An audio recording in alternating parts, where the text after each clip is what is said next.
For a long time now, I've been observing the trend towards toxicity online and have become interested in how it manifests, as I had no choice but to notice what a giant prick I was becoming on social media, particularly Facebook. See, it breaks down a little like this. I start my day feeling whatever fine is, and out of habit, and maybe a smidge of serotonin, I pull up Facebook and see what's what, and satisfy the FOMO that the media has slowly been injecting us with over time. As it would with almost everything else, the internet just served to increase that FOMO exponentially. To give you an example, I ruined the Star Wars show Andor for myself and never finished watching it. I got so drawn into the dialogue online that I just generated such a feeling of ill will and started to be a total contrarian. Basically, that means disagreeing simply because you can, in spite of how you may really feel. Now, I own this completely. I could offer up probably dozens of excuses, but it would all be bullshit just to save face.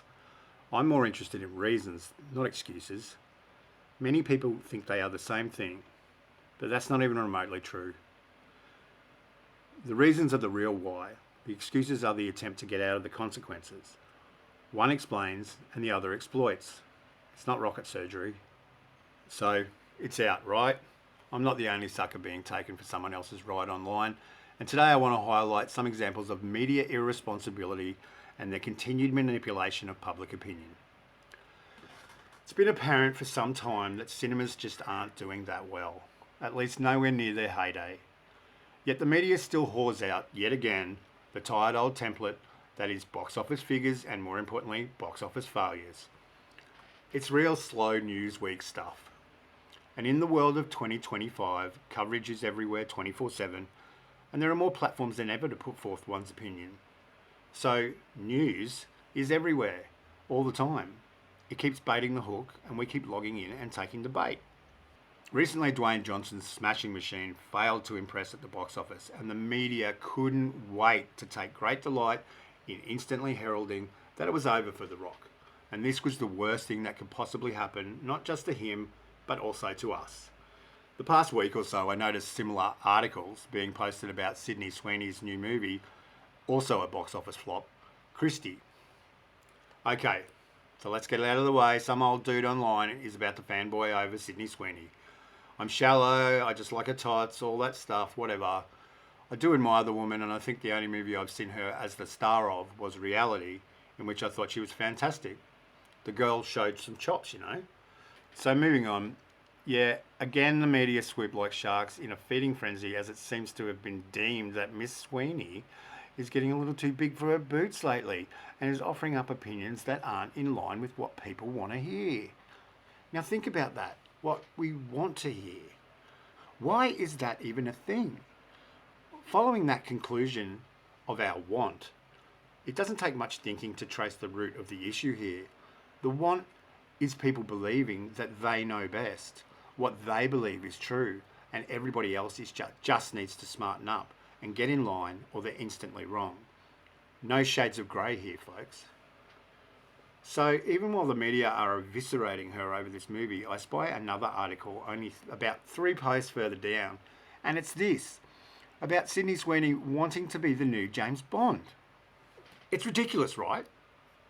I'm not sure what she said about it, but it was likely off the cuff and in a joking fashion, because I'm sure that not even Sydney Sweeney believes she's in any way right for that role. You may not realise it, but this has been posted to make her seem even more ridiculous, like follow-up evidence to prove she ain't all that. The media is capitalising on the growing anti-Sydney Sweeney sentiment by adding more garbage to the pile, and we go, oh man, this chick again? What a clown show. Here in Australia, we have a trend known as tall poppy syndrome. Wiki describes it as a term that originated in Australia and New Zealand in the 1980s that refers to people with notable public success or achievements that are ostracised by others as a form of egalitarianism. Intense scrutiny and criticism of such a person is termed cutting down the tall poppy. Now, it's obvious that this has become the worldwide narrative. But sharing is caring, right? Public opinion is so easily corruptible. especially by those with no sense of social responsibility. Take this article I found centered around Millie Bobby Brown's chest and how men have forgotten what real breasts look like.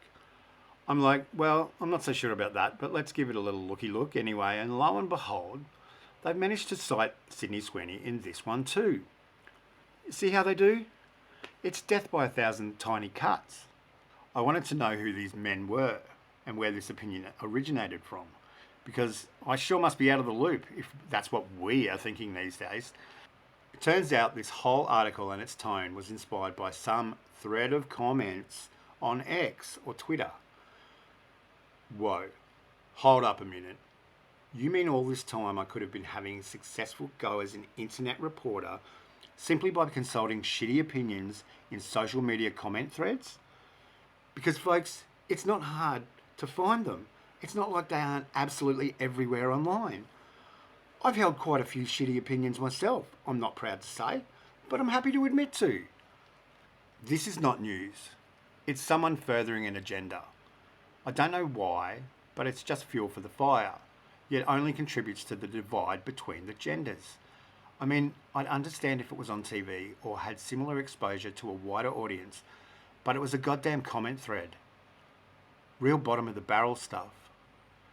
Because what was at first just a bunch of misogynistic buffheads forming a crowd in a comments section, and these types always find each other, which makes it worse, is now an article with worldwide audience and exposure announcing, no, confirming that men are still all arseholes. Seems irresponsible to me and partly personal. So back to Sydney Sweeney. Now Ruby Rose, part-time bad actress but full-time lesbian, chimed in that none of the people want to see someone who hates them parading around pretending to be us. Us?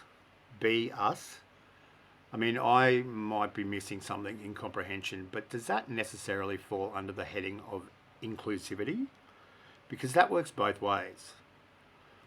Last I checked, it was an actor's job to assume roles, because that's acting. Now, while it's a little unsurprising that Rose would be unfamiliar with that particular concept, the whole notion that X should only be able to play X roles is so fucking ridiculous that it fails to stand up to any reasoning at all. In any case, Ruby should just go on with her life and leave this behind, because look at that, it's already bitter on the bum, with the actual Christy Martin coming out less than a day later in response to Rose by supporting Sydney Sweeney. Now Rose is apparently receiving stuff like threats on her life, which is not cool in any capacity. Even though Ruby chose to go as far as calling Sydney Sweeney a cretin, it's sticks and stones, people. Grow up. Stop doing that stuff. Nobody deserves it. In conclusion, I'm going to quickly post this article from the Batuta Advocate. Says Sydney Sweeney fans strangely not that interested in women's sport. In some shocking news, it appears that Sydney Sweeney's primary fan base aren't that interested in seeing her play a queer boxer in the biopic Christy, which has been hailed as a massive flop despite being shown in over 2,000 cinemas. But I love how it ends and says, unfortunately for Sweeney, by refusing to say anything such as, no, I'm not a racist, or even, it was not my intention for it to be taken that way, she has alienated all of the lefties that would be interested in seeing a movie about a queer boxer. And, you know, that's pretty much, in a nutshell, exactly why I'm doing this, why I felt the need to comment. It's the most irresponsible journalism, if we can call it that, I've ever, well, not ever seen, but, like, it's up there.